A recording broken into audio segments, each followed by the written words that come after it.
नमस्कार। देशज औषधि की इस श्रृंखला में हम बात करेंगे हमारी रसोई घर में मौजूद द्रव्य धनिया की, जो भोजन को तो स्वादिष्ट बनाता ही है, इसमें अनेक औषधीय गुण मौजूद हैं। आइए जानते हैं इसके बारे में विस्तार से।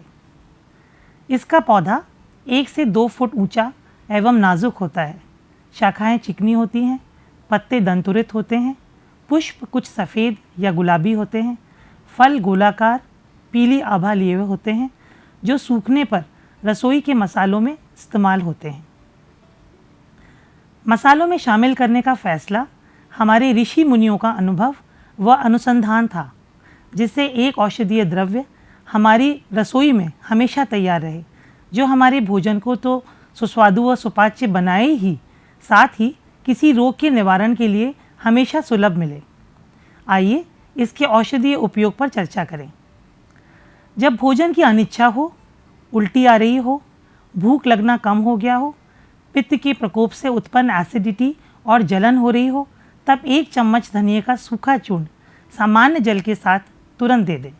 साथ ही 1 गिलास पानी में इतनी ही मात्रा भिगोकर रख दें। 8 से 10 घंटे बाद छानकर थोड़ी मिश्री मिलाकर थोड़ी थोड़ी मात्रा में कई बार पिलाएं। यदि प्यास लग रही हो और मुख सूख रहा हो तो इसी जल को देने से शीघ्र राहत मिलती है। धनिया के काढ़े को सौंठ के साथ देने से ज्वर में होने वाली उल्टी, प्यास और जलन को शांति मिलती है। इसके लिए 1 चम्मच धनिया पाउडर 4 कप पानी में डालकर 1 कप रहने तक पकाएं और इस काढ़े में 1 चुटकी सौंठ चूर्ण डालकर रोगी को दें। अच्छा रहेगा यदि इसके साथ लघु आहार जैसे मांड, मूंग की पतली दाल, खिचड़ी इत्यादि सेवन के 1 घंटे बाद दें। सभी प्रकार के बुखार में धनिया आम का पाचन करके इसकी चिकित्सा में उपयोगी है।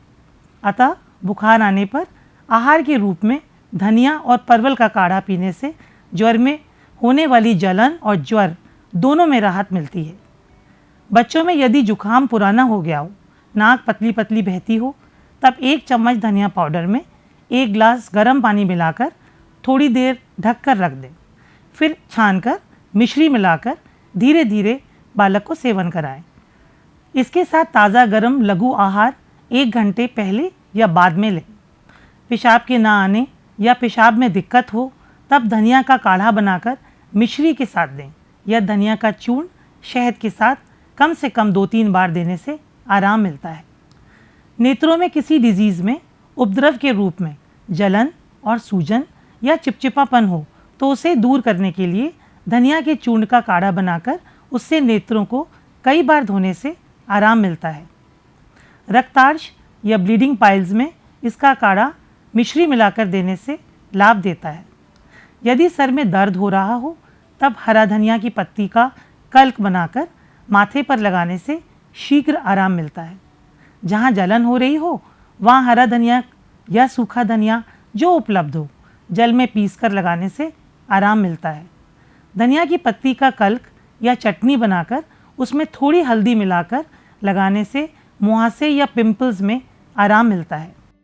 धनिया और सौंठ का चूर्ण अजीर्ण मतलब कुपच में और पेट दर्द में लाभकारी है। इसको 2 ग्राम की मात्रा से कुछ उष्ण जल के साथ लें। आपने देखा कि धनिया हमारे जीवन में अनेक रूप में उपयोगी है। इसका प्रयोग भोजन को स्वादिष्ट और खुशबूदार तो बनाता ही है, साथ ही हम सबको सेहतमंद रखने में भी इस मसाले की महत्वपूर्ण भूमिका है। उम्मीद करती हूँ आपको देशज औषधि की यह श्रृंखला पसंद आई होगी। ध्यान रहे सदैव आहार विहार, ऋतुचर्या, दिनचर्या का पालन करें और रोग प्रबल हो तो किसी कुशल वैद्य की देखरेख में ही चिकित्सा कराएं। धन्यवाद।